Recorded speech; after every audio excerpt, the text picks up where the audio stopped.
ቤሉል ተደብቆ የተቀመጠው ሚስጥር ደረሰበት።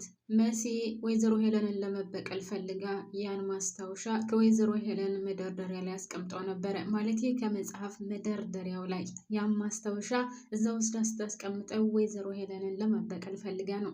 አንቺ ብቻ ብልጥ አይደለሽም እያለች ነበር ያስቀመጠችው። እንዳለችውም ወዲያውኑ ቤሉል ይገባል። ያን የማስታወሻ ደብተር ሲያነሳው የአባቱ ሆኖ ሲያገኘው በጣም በደስታ ነበረ የወሰደው። ከዛም ከክላሱ ቁጭ ብሎ ሲያነበው በጣም በሚያሳዝን ሁኔታ እንግዲህ ኤልሹ የእሱ ልጅ እንዳልሆነች አባቱ ከዛ ማስታወሻ ላይ አስቀምጦት ያገኛል። እውነት ለመናገር በጣም ነው ያሳዘነኝ ቤሉል። ምክንያቱም ኤልሹን በጣም ይወዳታል፣ በጣም ከሚገባው በላይ ደግሞ ይሳሳላታል። እንደዛ ምንቅርቅር እያደረገችው ወይም ደግሞ ሳታከብረው እንኳን ምን ያክል እንደሚወዳትና ምን ያክል እንደሚሳሳላት ሁላችንም የምናየው ነው። እና ይቺ ልጅ ዛሬ ድንገት ልጄ አይደለችም፣ ነገር ግን እውነታውን እያወቅኩኝ ሰላም ለመፈለግ ወይም ሰላም ፍለጋ ዝም ብዬ ተቀምጫለሁ፣ ሄለንን በጣም ነው የምወዳት የሚለውን ማስታወሻ ነው ያነበበው። ሌላውን ጉድ ግን አቶ ቶማስን ስለማያውቅ ወይም ደግሞ የሄለንን ትልቅዬ እቅድና ሀሳብ ስለማያውቅ አልገባውም። አሁንም ድረስ ሳይገባው ነው እንግዲህ ህይወቱ ያለፈው። ወይዘሮ ሄለን ግን በጭራሽ እሱን ፈልጋና እሱን ወዳ ሳይሆን የተቀመጠችው፣ እሱ እንዳለውም በጣም ብዙ መስዋዕትነት የከፈለች ሳትሆን ለሱ ገንዘብ ብላና የእሱን ገንዘብ ብላ ከቴዲ ጋር ተለያይታ ነው ወደ እሱ የመጣችው። ሰላም ሰላም፣ ጤና ይስጥልኝ ውድና እየተከበራችሁ ቤተሰቦች፣ የኔ ማሮች የታለ ላይኩ እስኪ አሳዩኝ በላይክ በእናታችሁ ማለት ነው። አዲስ የሆናችሁ ካላችሁም ሰብስክራይብ እያደረጋችሁ እስከ ቪዲዮ ፍጻሜ ድረስ አብራችሁን ቆዩ። ላይካችሁን ግን እንድታሳዩኝ ይፈልጋለሁ ቤተሰብ። እስኪ በላይክ ጀምሩት። ለማንኛውም ዛሬ በጣም ብዙ አዳዲስ ነገሮች ተከስተዋል። መሲም በጣም በሚያሳዝን ሁኔታ ውርደት ላይ ሳትወድቅ አትቀርም። ከቴዲ ተደብቃ ስትሄድ እንደውም ወንድሟ መኮንን አላስወጣ ብሏት በስንት መከራ ወጥታ ብትሄድም ያው ኤልሹን ታቋታላችሁ። የእናቷ ልጅ ተንኮለኛ ተከትላታለች። ተከትላት ሂዳ ከቴዲ ጋር ቁጭ ብላ ስታወራ ቪዲዮ ቀርጻታለች ማለት ነው። ሌላው ጆ ከቤት መጥቶ ወይዘሮ ሄለን ፈልጎ ነበር፣ እሷን ሊያገኛት አልቻለም። ብቻ ኑኑን አስጨንቋት፣ ኑኑም እውነታውን ተናግራለች። እኔ ምንም የማውቀው ነገር የለኝም፣ ነገር ግን ኤልሹ እንደዚህ አድርጊ ብላኝ በሷ መሰረት ነው ያደረኩት ስትል እንግዲህ ለጆ እውነታውን ነግረዋለች ማለት ነው። በጣም የሚያሳዝነው እንግዲህ ትልቅ ነገር የተከሰተው አንደኛ ቤሉል በጣም ውስጡ ተጎድቷል፣ ስሜቱ በጣም ተነክቷል። እስከዛሬ ድረስ ሲፈልጋቸው፣ በነገራችን ላይ ከዛ ማስታወሻ ላይ ብዙ ነገር ያገኛል ብዬ አስባለሁ። እንደዚሁ አልባሌ ቦታ ጥሎት ምናልባት ወይዘሮ ሄለን ካላየችው እና ካልወሰደችው በስተቀር እዛ ማስታወሻ ላይ ብዙ ነገሮችን ያገኛሉ ብዬ አስባለሁ። ሲቀጥል ደግሞ መሲ ናት። መሲ እንግዲህ በጣም የሚያሳዝነው ኤልሹ ቪዲዮ ቀርጻታለች። ቴዲ ግን ትልቁን ችግር ደግሞ ለመሲ አልነገራትም።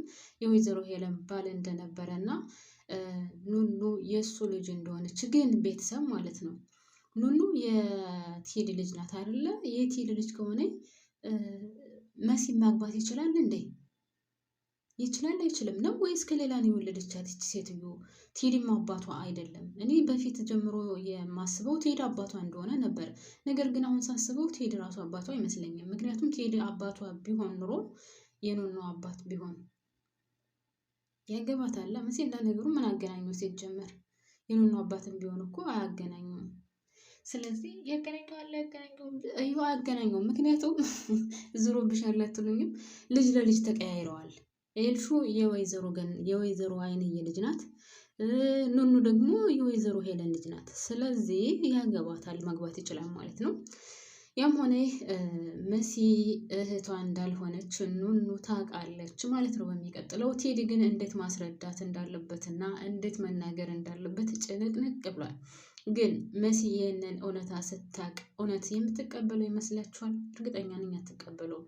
ቴዲ የምናገረውን ነገር ሰምተሽ ምንም ነገር ቶሎ ብለሽ እንዳትወስኝ እስከ መጨረሻው ድረስ ስሚኝ ብሏታል። እሷ ግን ይህንን ነገር ሰምታ እንደው እናንተ በመሲ ቦታ ብትሆኑ ምን ታደርጋላችሁ? ማለቴ እህቴ እያላችሁ እስከ ዛሬ ድረስ የኖራችሁት አብራችሁ ያድጋችሁ አብራችሁ ብዙ ነገር ያሳልፋችሁ እህታችሁ ከዛ የሌላ ሰው ልጅ ሆና ተገኝታ ከዛ ያ ሰውዬ ደግሞ ይችን መሲን አገባለሁ ብሎ ማለት እናንተን አገባለሁ ብሎ ማለት በቃ ቀነ ደፋ እያለ ነው እና ፍቅር ላይ ናችሁ። ምን ታደርጋላችሁ እናንተ ብትሆኑ? በጣም ከባድ ነው። በነገራችን ላይ ቴዲም ቢሆን እሷን የወደዳትና ያፈቀራት ወዶ አይደለም ሲያያት በቃ ወደዳት አፈቀራት፣ የማግባት እድሉ አለው። ግን ኑኑ ደግሞ ልጁ ናት። ኑኑ ሳትሆን ደግሞ የነሱ እህት ወይም ደግሞ የመሲ እህት ኤልሹ ናት ትክክለኛ እህቷ። ይህንን ነገር ወይዘሮ ሄለንም የምታውቅ አይመስለኝም፣ አታውቅም ሲጀመር። ምክንያቱም በህፃንነታቸው ተቀያይረው ስለሆነ ማለት ነው። ግን እንደዚሁ በእይታ ደረጃ ካያችሁት ቤተሰብ ኑኑ ሳትሆን እቺው ኤልሹ ናት የእሷ ልጅ የምትመስለው፣ በተንኮልም በምንም ካያችኋት ማለት ነው። ለማንኛውም ቴዲ አሁን ይህንን እውነታ ገና ለመሲ አልነገራትም። ይህንን እውነታ ለመሲ ሲነግራት መሲ ምን ትላለች፣ ምን ትወስናለች የሚለውን እንግዲህ በቀጣዩ ያሳዩናል ብዬ ተስፋ አደርጋለሁ። ሌላው ቤሉል በጣም አብዷል። ቤሉል በጣም የሚያሳዝነው ቅስሙ ተሰብሯል። ለአንድና ለመጨረሻ ጊዜ ለዛውም ሙሉ ማስታወሻ አላነበበውም። ነገር ግን በቃ ኤልሹ የእሱ ልጅ እንዳልሆነች እና ነገር ግን ወይዘሮ ሄለን እንኳን እንደማታውቅ ነው የሚያውቀው። ታውቃላችሁ ምን አይነት መልካም ሰው እንደነበረ በዚህ ደረጃ መገመት ይቻላል። ወንድ ልጅ ሆኖ ሚስቱ ከሌላ አርግዛ አስባችሁታል? ግን እንደ አባት ተቀብሎ የሚቀመጥ ለእሷ ምንም እንድሰማት ሳያደርግ ምንም ነገር እንድጠረጥር ሳያደርግ ነው እንግዲህ ይህን ሁሉ ህይወት ያሳለፈው ሰላም ስለፈለገ ለሱ መልካም መስላ ስለታየችው። ነገር ግን ወይዘሮ ሄለን ለአቶ ቶማስ መልካም ሳትሆን እሱ ማስታወሻው ላይ እንደገለጻት ሳትሆን እሱን አፈር ድሜ ለማብላት እዛ ቤት የገባች ሴትዮ ናት። እንዳለችውም ገለዋለች። የእሱን ገንዘብ መውረስ ነበረ፣ ገላ አሳክተዋለች። በመጀመሪያ ሀብሎ ሲጀምር ድራማው እኮ አቶ ቶማስን ለመግደል ነበረ አቅዳ የነበረው። ሽጉጥ ከኋላው ደቀና። ያው መሲ ስላለች እሷን ስታያት መሲ ስትደነግጥ የያዘችውን ሰርቪስ እንኳን እጇ ላይ ነበረ የወደቀባት እና ስለዚህ አቶ ቶማስ ደግሞ ይህንን ነገር ወይም ደግሞ የሄለንን ተንኮል ዙሪያ ጥምጥም የሚያውቀው ነገር የለም። በጣም የሚያሳዝነው የአዶናይንም እናት እሷ ናት አቃጥላ የገደለችው። አቶ ቶማስንም በምን አይነት መንገድ ወይም በምን አይነት መልኩ እንደገደለችው አይታወቅም። ግን ከዚህ አይነት ግድያ ከዚህ አይነት መጥፎ ስራ ደግሞ ትሄድ አለበት። ይህንን ነገር አሁን መሲ ታውቃለች። አዎ ታውቃለች፣ በስነ ስርዓት ታውቃለች ቴዲ ይህንን ነገር እየሰራ እንደሆነ። ግን መሲ ከቴዲ ጋር ከሆነች ወይም ከቴዲ ጋር መሆኗ አሁን ኤልሹ ትፖስተዋለች። እንደውም ሶሻል ሚዲያ ላይ ፖስተው ነበረ። ጆ ደርሶ በጣም ተናዶ ስለነበረ እንደዛ ሲያመነጫጭቃት መፖስተቱን አቁመዋለች። ግን ፋይሉ እስልኳ ላይ አለ። አንድ ቀን ብዥ ሲልባት ተነስታ ትፖስተዋለች። ወይም ደግሞ ይህንን ነገር እናትየው ካየች አስባችሁታል ምን እንደሚፈጠር? በነገራችን ላይ ከዚህ በኋላ ከዛ ቤት ምንም ሰላም ይፈጠራል ብዬ አላስብም። እስከዛሬም ሰላም አልነበረም። ከአሁን በኋላም ያለው የባስ ሰላም ይጠፋል ብዬ ነው የማስበው። ለምን ካላችሁኝ አንደኛ ጆ አሁን ከኑኑ ጋር ያለውን ይህ ምንድን የሚባለው ቁርኝነት ወይም ደግሞ በውሸት የቀረበችውን ነገር በጣም ተናዶበታል። ወይዘሮ ሄለን ደግሞ በዚህ እንድሰራ ጠይቀዋለች። ምን ያደርጋል ኑኑን ለራሱ ለማድረግ ይህንን ነገር እንደዚህ ብላኛለች እተውልሻለሁ፣ ያለበለዚያ ግን ኦኬ ብዬ አደርገዋለሁ ሊላት ይችላል። በዚህ ያስገድዳታል። ከዛ በግድ ወዳ ሳይሆን በግዷ ትቀርበዋለች ማለት ነው። ሌላው ቤሉል ኤልሹ ወንድሟ እህቱ እንዳልሆነች አውቋል። ይሄ ነገር አሁን በጣም ስብራት ሆኖበታል። ኤልሹ ደግሞ የምታውቀው ነገር የለም። ቤሉል ወንድሟ እንደሆነ አቶ ቶማስ አባቷ እንደሆነ ነው የምታውቀው። ወይዘሮ ሄለን ለጊዜው ስልክ ቢደወልላት በጭራሽ ልታነሳ አልቻለችም። ቤሉል ኤልሹንም ቢጠይቃት ልትነግረው አልፈለገችም። ምናልባትም ላታውቅም ትችላለች። ብቻ ቤቱ የሆነ ምስቅልቅል ወጥቷል። በጣም ነው የሚደብረው። ጆም እንግዲህ በኤልሹ በጣም ተናዶባታል፣ እየዛተባት ነበር። ነገር ግን አሁን ቤሉልን ሳይቀማው አይቀርም። እውነትም ከአሁን በኋላ ጆ በጣም ለተያይዟል።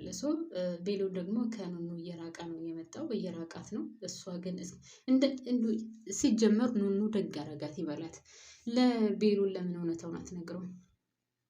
ልክ ለጆ እንደነገረችው ለቤሉል እንደዚህ አድርጋ ኤልሹ ናት እንደዚህ እንዳደርግ ያደረገችኝ እንጂ እኔ በጭራሽ እሱን ፈልጌውና ወድጄው አይደለም ብላ ብትነግረው እኮ ምናልባትም ነገሩን ወደ ኤልሹ አዙሮ እሷን ይቅርታ ሊያደርግላት ይችላል። አሁን ግን በነገራችን ላይ ቤሉልም ቢሆን አሁን ሊቀበላት አይችልም።